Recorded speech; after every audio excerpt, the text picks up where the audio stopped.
Teach was like, Alexia, I think it's time for you to follow me. I went into the hall with him. He closed the door behind us. Teachers had done this stuff with me before. It was like, no big deal. I didn't even give Teach a chance. They're being so mean to me, I blurted out.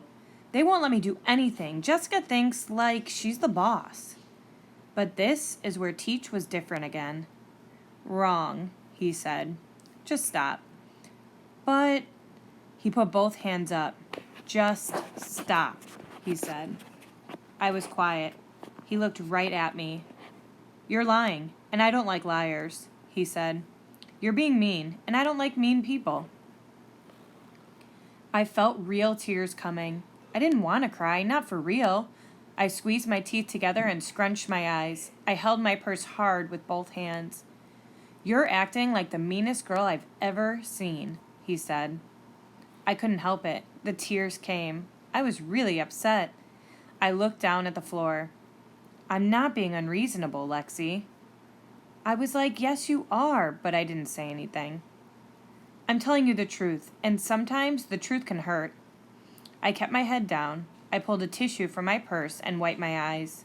He was being a bully. I know you're not mean deep down inside, Teach went on. So stop acting like you are. Miss Kelsey has told me some amazing things about you in her room. He didn't get it. Nobody was going to be my friend. I know, because that's how it was before. Kids made fun of me because of my clothes, because of how I talked. Leopard Lexi and Lexi Like, they called me. And then one day in 3rd grade, I attacked back. I yelled at some girl like Mom and Dad yelled at each other. And after that, no one wanted to be friends with her. It didn't matter that what I said was a lie. They ditched her and became my friends instead. Just like that, I became the leader. All of a sudden, I was getting all kinds of attention, unlike at home. Mom was around, but usually too upset over Dad, because he was never around, to worry about me. And then last year, she hit her limit and threw Dad out of the house. Mom told me then, Alexia, don't let people push you around like your father did to us. You take charge and fight back. So there's no way I'm going back to being nice. Nobody's going to make fun of me again. I don't remember anything else Mr. Terup said. I was too mad to listen. I hate you, Mr. Terup.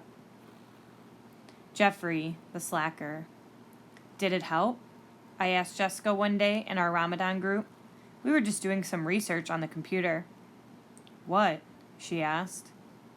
Did Tellin help, like Ida B? I think it helped a little, she said. I stared at the computer. I'm listening, she said. You won't tell anyone?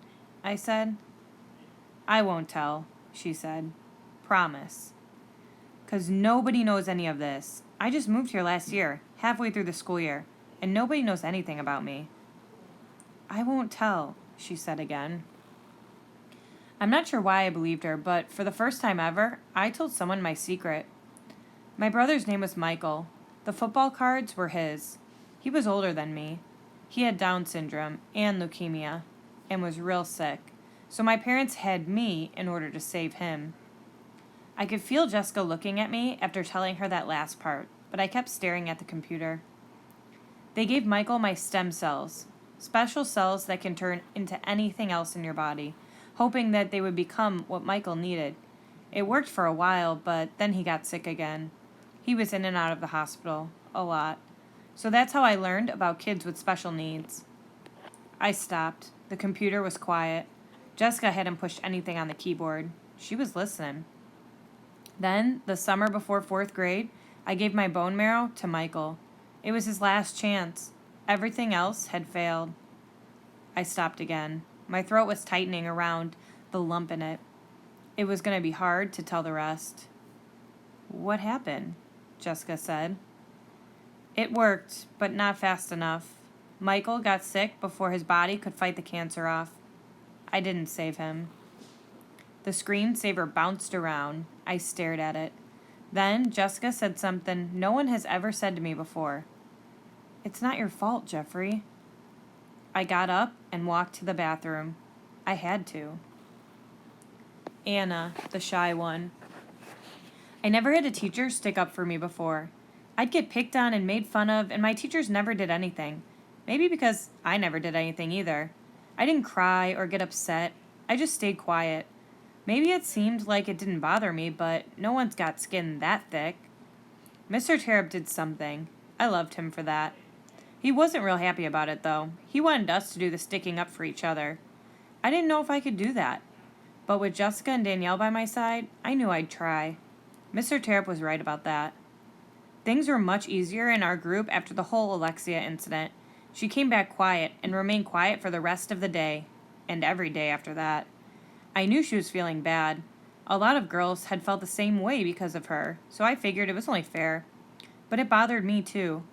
Mom has always told me, we don't have enough days to waste being upset or sad. You've got to be happy and have fun, Anna. I think Mom's positive attitude is pretty amazing, especially after all she's been through, and I think she's right. We weren't mean to Alexia, but we left her alone. I hope she'd be different now that Mr. Terup had held a conference with her.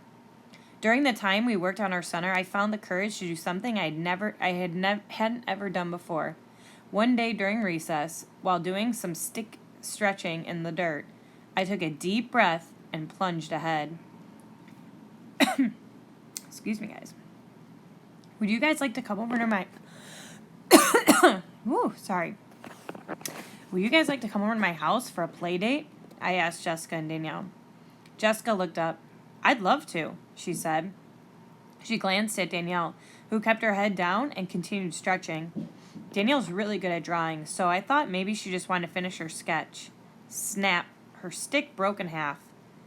But I'll need to check with my mom first, Jessica added. Me too, Danielle said, but she still didn't look up. Let me ask my mom.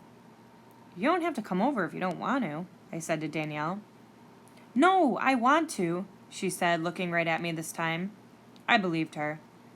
Then she looked away. But I need to get permission. The recess whistle blew. Danielle had drawn 3 girls holding hands in the dirt. I smiled. They both wanted to come over. I just hoped their mothers said yes.